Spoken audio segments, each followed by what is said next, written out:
Welcome everyone. आज हम start करेंगे accounting of foreign currency.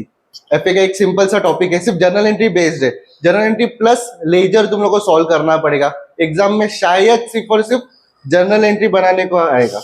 Okay, तो स्टार्ट करते हैं। इलस्ट्रेशन नंबर 15 निकालो। 15 से हम लोग स्टार्ट करेंगे। On 1st January 2013, Marina Limited, an Indian importer, purchased $250,000 worth goods from Gemini Trading Company of USA. Okay, Gemini trading company से हम लोग ने परचेस किया है। देख, परचेस वर्ड इंपॉर्टेंट है। ये सब दो ही तरीके से आ सकते हैं, एक परचेस और एक सेल्स। ओके, परचेस कर रहा है, कितना डॉलर परचेस कर रहा है? 2,50,000 डॉलर परचेस कर रहा है। डॉलर में है, उसको कन्वर्ट करना पड़ता है रुपीस में। वही काम है हम लोग को। ओके, आगे क्या इंफॉर्मेशन है? The payment for the import was made as follows. On 10th February 2013, payment क्या है? 10 February फरवरी 2013, 13 कितना पे किया? 1 लाख। ओके, नेक्स्ट 15 March 2013, 15 मार्च 13 को 75,000। उसके बाद 20th April 2013, 20 अप्रैल 2013 $75,000. 75,000 डॉलर। ये सब आंसर डॉलर में, ये सब पेमेंट डॉलर में है। ओके, ये क्या किया? मुझे कितना पे कर रहा था? मैंने परचेस किया है, मुझे पे कितना करना है? 2,50,000 पे करना है, बराबर। 2,50,000 पे करना है। मैंने इंस्टॉलमेंट बेसिस में पे किया है। पहला 1 लाख, फिर 75, फिर 75, ऐसा 2,50,000 टोटल में पे कर दिया मैंने। ओके, और क्या इन्फॉर्मेशन दिया है? Marina Limited closes its books on 31st March 2000 every year. हाँ, 31 मार्च मतलब इधर आया 31 मार्च। एवरी ईयर वो क्लोज करता है, बुक क्लोज होता है। तो उसके लिए मैंने एक लाइन छोड़ा था, इधर हम लोग को लिखेंगे 31 मार्च को कुछ रहेगा। देखते हैं। The exchange rate is for $1 was follows. 1st January 2013, rupees 49. Okay, हम लोगों ने 1 जनवरी को परचेस किया क्या? 1 जन 13 जिस दिन परचेस किया उस दिन डॉलर का रेट कितना था? 49 rupees. Next 10th February 2013, rupees 49.50. 49.50 10 फरवरी को था। Next 15th March 2013, rupees 47.60. 47.60। 60. Next 31st March 2013, rupees 45. यहाँ पे 45 था। Next 20th April 2013, rupees 46.75. 46.75। इतना इंफॉर्मेशन है। और आगे क्या बोला? Past journal entries. पास जर्नल एंट्री और लेजर बनाना है। Ledger. ओके, इसका ही ये वर्किंग नोट है, छोटा सा। सेम इसका ही उठा के हम लोग को जर्नल एंट्री फॉर्म करना है। सबसे पहला हम लोग ने क्या किया? परचेस किया। परचेस क्या किया? मोटर कार ऐसा कुछ बोले? नहीं, कुछ नहीं, गुड्स ही। ओके, तो हम लोग इधर डेट लिखेंगे 1/1/13 को परचेस कर रहा है, तो क्या एंट्री आएगा? Purchase account debit. To Gemini. Purchase account debit to Gemini LTD. Okay, इधर कैलकुलेशन कैसा रहेगा?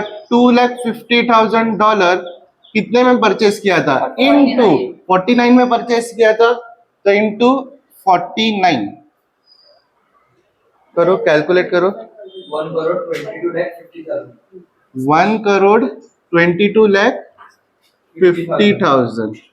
1,22,50,000 बीइंग गुड्स परचेस। इतना लिखा तो भी चलेगा, बीइंग उतना इंपॉर्टेंट नहीं है, लेकिन लिख दो। ये समझा? पहला एंट्री हो गया अपना। ओके, दूसरा एंट्री में हम लोग क्या कर रहे हैं? पेमेंट कर रहा है, पे कर रहा है। मेरे हाथ से पैसा जा रहा है, किसको पे कर रहा है? जेमिनी को पे कर रहा है। लिख लेते हैं अपन। कौन सा डेट है? 10/2/13। जेमिनी को मिलने वाला है पैसा एलटीडी टू। मेरे हाथ से क्या जा रहा है? पैसा जा रहा है कैश बैंक, बैंक ले गए हम लोग। ओके, तो कितना जा रहा है? 1 लाख डॉलर। कितने के हिसाब से? 1 लाख डॉलर के सामने ये रेट 49.50. 49.50। ओके, और इधर Gemini LTD 1 lakh dollar Into 40. Into जूना रेट 49 समझा? जेमिनी के सामने जूना रेट, ओके, और बैंक के सामने उस दिन वाला रेट, समझ में आ रहा है? वही लेना है। इसका 49 lakh 49 लाख और इसका 49 lakh 50,000 49 लाख 50,000 50,000। ओके, तुम लोगों को पता है जितना डेबिट रहना चाहिए उतना ही क्रेडिट रहना चाहिए, सेम रहना चाहिए। अभी इधर कम कहाँ पड़ रहा है? इधर 50,000 कम पड़ रहा है, तो मैं इधर लिख दूंगा 50,000। समझा? अभी दोनों टैली हो गया, 49 लाख 50,000, 49 लाख 50,000। तो मैं डेबिट में लिखा, तो डेबिट में तुम लोग क्या लिखेंगे? FEF account, foreign exchange fluctuation account. Okay, पूरा लिखा तो भी चलेगा, FEF लिखा तो भी चलेगा। इतना क्लियर है? बीइंग कैश पेड, बस। ओके, ये हो गया, समझ में आया? ओके, नेक्स्ट लो, क्या एंट्री आएगा? डेट क्या है? 15 March 15/3/13। पेमेंट ही कर रहा है, पैसा जाने वाला है, किसको जाने वाला है? Gemini LTD to bank. ये क्लियर है? कितना देना है? 75,000 देना है डॉलर, इनटू बैंक के सामने सेम रेट 47.60 और जेमिनी के सामने जूना रेट कितना? 49। कितना आएगा? 36 lakh 75,000. 36 लाख 75,000 75,000, ये वाला ना? 35 lakh 70,000 35 लाख 70,000। ओके, किधर कम पड़ रहा है? Credit 1 lakh 5,000. इधर कम पड़ रहा है। क्रेडिट ओके, कितने का डिफरेंस है? 1,05,000। तो इधर क्या आएगा? 2 FEF। समझा? हाँ. समझा? बीइंग कैश पेड, बस ये खत्म, ये लिया। अभी नॉर्मली मुझे ये पेमेंट करना है, बराबर, लेकिन बीच में 31 मार्च आ रहा है। ओके, तो हम लोग को प्रॉफिट कैलकुलेट करना पड़ेगा, प्रॉफिट या लॉस जो हो रहा है वो कैलकुलेट करना पड़ेगा, बस इतना ही डिफरेंस है। ओके, अगर 31 मार्च नहीं आ रहा है, डायरेक्ट इसका पेमेंट कर दो और FEF क्लोज कर दो, खत्म। ओके, 31 मार्च आया तो हमेशा ध्यान देना पड़ेगा। क्या करेंगे? अपना रेट, जूना रेट कितना है? 49, बराबर, और 31 मार्च का रेट कितना है? 45, मतलब 4 रुपए का डिफरेंस है। इतना क्लियर है? 4 रुपए क्या है? प्रॉफिट है कि लॉस है? Loss. Unlisted profit. प्रॉफिट है ना, मुझे देना है, मुझे 49 देना है, लेकिन 31 मार्च आया, इसकी वजह से मुझे कितना देना पड़ेगा? 45 भी देना पड़ेगा। समझ में आ रहा है? तो 4 रुपए मेरे लिए क्या हो गया? प्रॉफिट। ओके, और कितना देना बच गया? 75 देना बचा है, तो निकालो 75,000 इंटू 4, कितना आया? 3 लाख 3 लाख 3 लाख। इतना समझा? क्लियर है? हाँ बोल। 75,000 या नीचे वाला नहीं, नीचे वाला 75 ये मैंने लिया, ये 75 लिया, क्यों? उतना ही देना बचा है ना, तो उसके ऊपर ही हम लोग को प्रॉफिट मिलने वाला है। समझा? ये तो दे दिया, खत्म, खत्म हो गया। अभी मैं मांग सकता हूँ कि रिटर्न नहीं, समझा? वो खत्म हो गया, उसका बाद खत्म। अभी जितना देना बाकी है वो, ओके, अगर इधर और एक डेट रहता तो दोनों प्लस करके जो अमाउंट रहता वो, समझा? ओके, 3 लाख मेरा प्रॉफिट है, प्रॉफिट आ रहा है, इसका मतलब FVF हम लोग को क्रेडिट में लिखना है। समझा? ओके, कौन सा डेट को? 31 मार्च 2013, जेमिनी एलटीडी टू FEF कितना? 3 लाख 3 lakh 3 लाख। इतना समझ में आया? इतने तक कुछ डाउट है? सब क्लियर है? ओके, 31 मार्च को और एक एंट्री आएगा हमेशा। ओके, अगर ये नहीं रहता तो भी 31 मार्च को एक एंट्री आता था। क्या एंट्री है? हम लोग को जो भी प्रॉफिट या लॉस हुआ है ना, वो प्रॉफिट एंड लॉस अकाउंट में ट्रांसफर करना पड़ता है। ओके, तो हम लोग को निकालना पड़ेगा प्रॉफिट हुआ है कि लॉस हुआ है। ओके, क्या करेंगे? डेबिट में और क्रेडिट में कितना एफईएफ है वो देखते हैं। ये कहाँ पे डेबिट पे 50,000 है, लिखता हूँ 50,000, और फिर इधर क्रेडिट में 1,05,000 और इधर क्रेडिट में 3 लाख, मतलब इधर टोटल कितना हो गया 4,05,000। इधर कम पड़ रहा है ना, कितना कम पड़ रहा है 4,05,000 माइनस 3,55,000, ये समझ में आया। डेबिट में एफईएफ कम पड़ रहा है, समझा। तो हम लोग इधर डेबिट में एफईएफ लिखेंगे, FEF account debit to profit and loss account, कितना 3,55,000, 3,55,000, ये समझ में आया। जिधर कम पड़ रहा है उधर उठा के लिखो, प्रॉफिट है लॉस है वो तुम लोगों को कुछ भी देखने की जरूरत नहीं है। क्रेडिट में कम होगा तो एफईएफ क्रेडिट में लिखता है, दूसरा ऑपोजिट में प्रॉफिट एंड लॉस, समझा। ये मैंने सिर्फ टेक्निक बताया। बाय रूल अपना प्रॉफिट हो रहा है, क्रेडिट साइड ज्यादा प्रॉफिट हो रहा है, प्रॉफिट एंड लॉस में क्रेडिट में जा रहा है, मतलब टू प्रॉफिट एंड लॉस हो रहा है, इसका मतलब अपना प्रॉफिट है। प्रॉफिट एंड लॉस डेबिट में आ रहा है मतलब मेरा लॉस है, समझा। वो एक्चुअल उसका रीजन है, नॉर्मली ये याद रखो ना, समझा। क्लियर है, यहां तक अपना 1 साल खत्म हो गया, इतना क्लियर। दूसरे साल में हम लोग घुस रहा है, तभी हम लोग को कौन सा एंट्री मारना पड़ेगा, पेमेंट कर रहा है, ओके। इतना तक समझा, इतना 1 ईयर कंप्लीट है मेरा, ओके। पेमेंट का एंट्री कौन सा डेट को पे कर रहा हूँ, 24/13।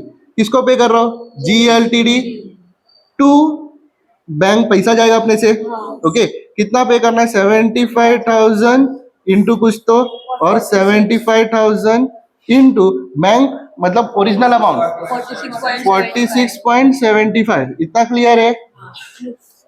GLTD मतलब ओल्ड अमाउंट लेते थे, कौन सा अमाउंट लेते थे, ये अमाउंट लेते थे, बराबर। लेकिन 31 मार्च आने के बाद ये अमाउंट लेना पड़ेगा, 31 मार्च का अमाउंट लेना पड़ेगा, समझा डिफरेंस। कितना मतलब 45, ओके। मल्टीप्लाई करो 75 इंटू 45, 33,75,000. 33,75,000 और ये 35,06,250.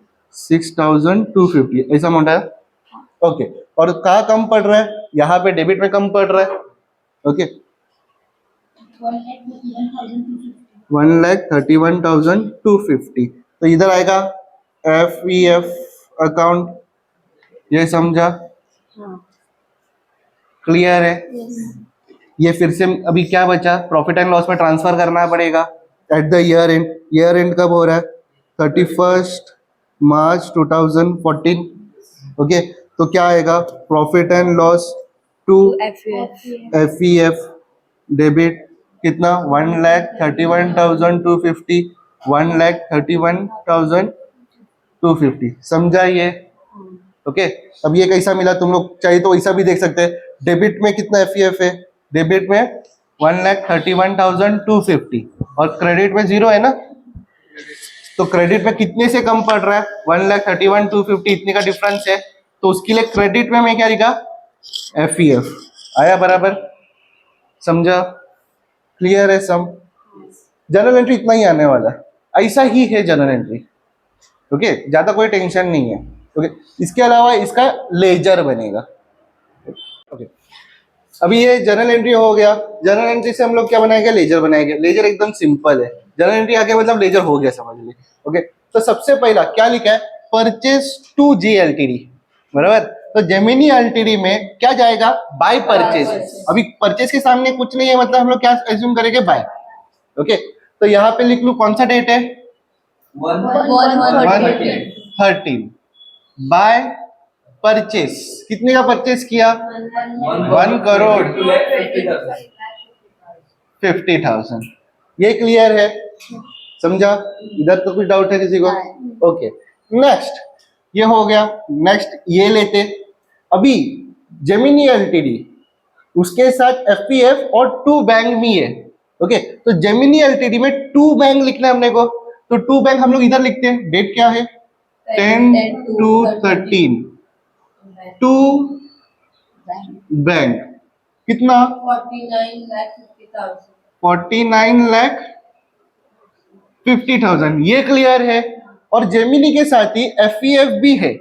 ओके, तो इसके सामने एफईएफ के सामने क्या है बाय, तो वही डेट को बाय एफईएफ 10/30 बाय एफईएफ कितना अमाउंट है 50,000। ओके, एफईएफ है लेकिन एफईएफ अकाउंट भी बनाया है बराबर, तो इधर आएगा डेट क्या है 10/2/13, उसके सामने क्या है एफईएफ के सामने टू बैंक, या फिर जेमिनी एलटीडी लिखा तो भी चलेगा, कोई इशू नहीं। कितना 49 लाख नहीं, एफईएफ का अमाउंट 50,000, समझा। या फिर उधर से नहीं समझ रहे, इधर एफईएफ क्रेडिट में डाल दिया तो इधर डेबिट में डाल दो, एफईएफ का ही अमाउंट उठा के इधर डाल दो, ये समझा।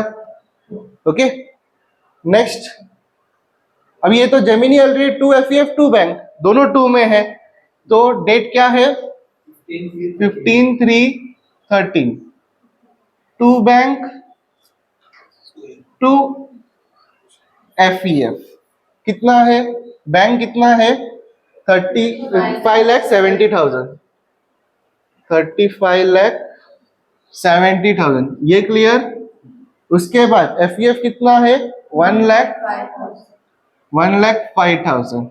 अभी एफईएफ कहाँ लिखा है डेबिट में, एफईएफ के अकाउंट में लिख सकता हूं मैं क्रेडिट में 15/3/13 बाय जेमिनी एलटीडी, कितना अमाउंट, ये अमाउंट 1,05,000, इतना क्लियर है।